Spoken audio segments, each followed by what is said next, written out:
I ens acompanya també aquesta tarda el Ferran Muntaner Isart, que és membre de l'equip de recerca de la Universitat Pompeu Fabra i que forma part també de la comissió d'experts en els efectes de la precarietat laboral en la salut mental que va crear el Ministeri de Treball.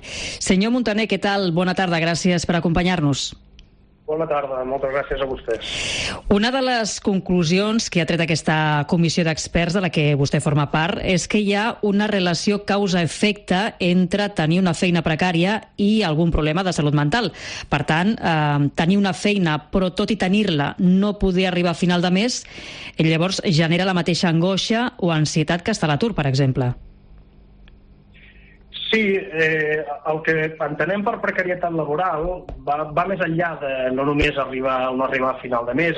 Precarietat laboral és un conjunt de condicions que inclouen la inestabilitat, el nivell salarial, el nivell de negociació de les condicions de treball, l'exposició a la vulnerabilitat en l'àmbit laboral, disposar de drets laborals i de protecció social, i fins i tot de la capacitat per exercir-los. En conjunt, totes aquestes condicions ens duria el que coneixem com a situacions de precarietat laboral i efectivament són una causa importantíssima darrere de la mala salut mental de les persones treballadores. I a la pràctica com es manifesten aquests problemes de salut mental? En forma d'ansietat, d'estrès? Són efectes que potser en el pitjor dels casos fins i tot s'han de tractar de forma farmacològica? Sí, les dues principals expressions dels problemes de salut mental, aproximadament un 60%, són ansietat i depressió.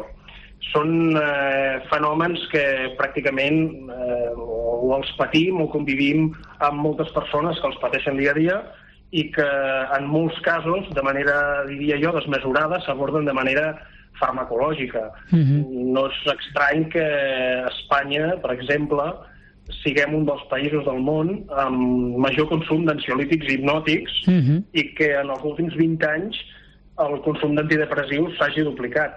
Així que sí, que és un problema greu i que en bona mesura s'aborda a través de vies farmacològiques. Clar, estem parlant obertament, sobretot arran de la pandèmia, de la realitat de la salut mental, cosa que està molt bé. L'origen pot ser molt divers, però en el cas que estem parlant ara mateix de la precarietat laboral, no sé en quin percentatge provoquen problemes de salut mental. És a dir, dins del fenomen de la salut mental, quin percentatge està provocat per la precarietat laboral?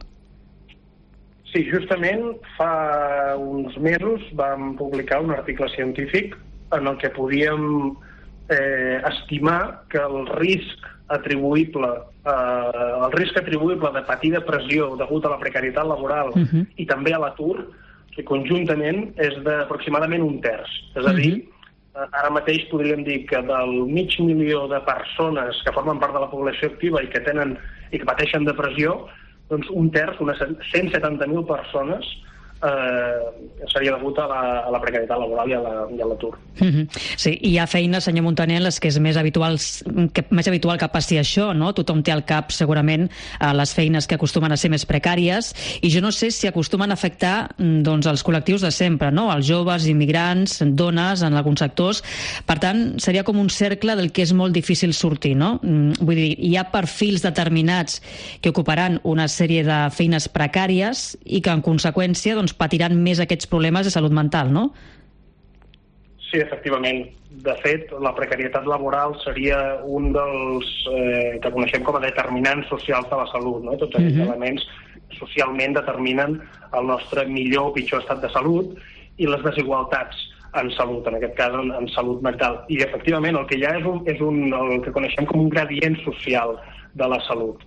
És a dir, inferior el lloc o la major exposició a situacions de dominació, explotació i discriminació, major és el risc de patir problemes de salut mental. I això vol dir que dones, migrants, persones amb menor nivell d'estudis, etc., els grups que es troben subordinats d'una manera o una altra, que ocupen un lloc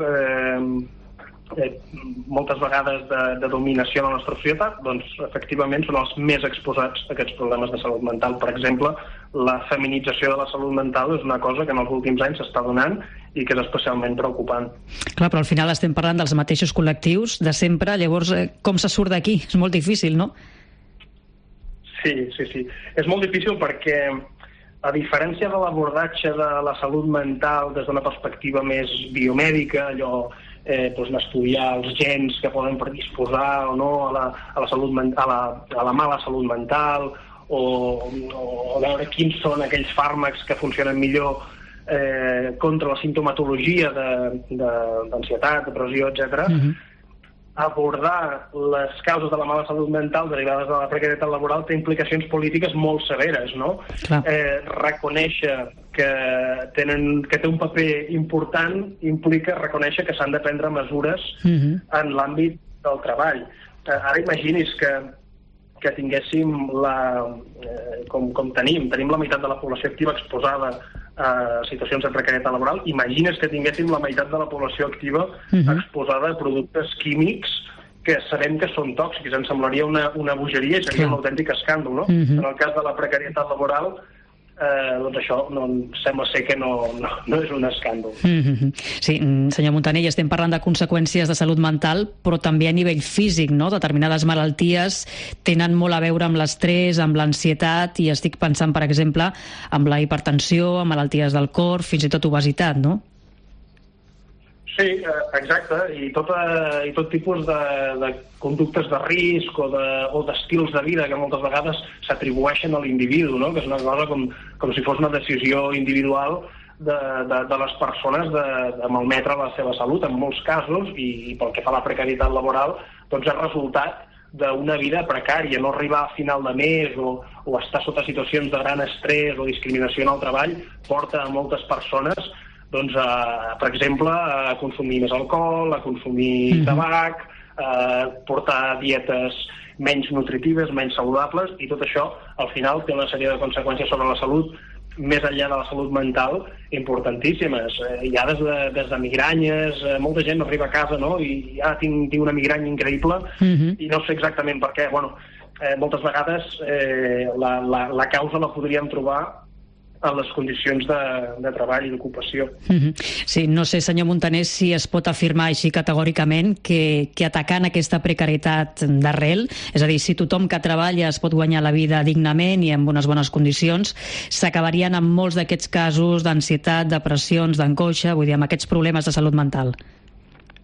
I tant. Les desigualtats en salut en general són desigualtats evitables. En aquest cas, les persones que pateixen problemes de salut mental derivats de la precarietat doncs també són evitables i com deia abans, segons aquest estudi que hem publicat recentment, doncs 170.000 persones que ara mateix pateixen depressió derivada de la precarietat laboral es podrien evitar. O sigui, són evitables. Molt bé, Ferran Muntaner Isart, membre de l'equip de recerca de la Universitat Pompeu Fabra i que forma part també de la comissió d'experts en els efectes de la precarietat laboral en la salut mental. Moltes gràcies per estar aquesta tarda a la linterna de COPE Catalunya i Andorra. I està clar doncs, que estem davant d'un problema seriós que afecta a moltíssima gent que ho està passant molt malament per no tenir feina i per tenir-la però no arriba a final de mes, i això doncs, porta molts problemes associats a nivell físic i a nivell mental que en algun moment s'hauran d'abordar seriosament. Ferran, gràcies, que vagi molt bé. Moltes gràcies a vosaltres.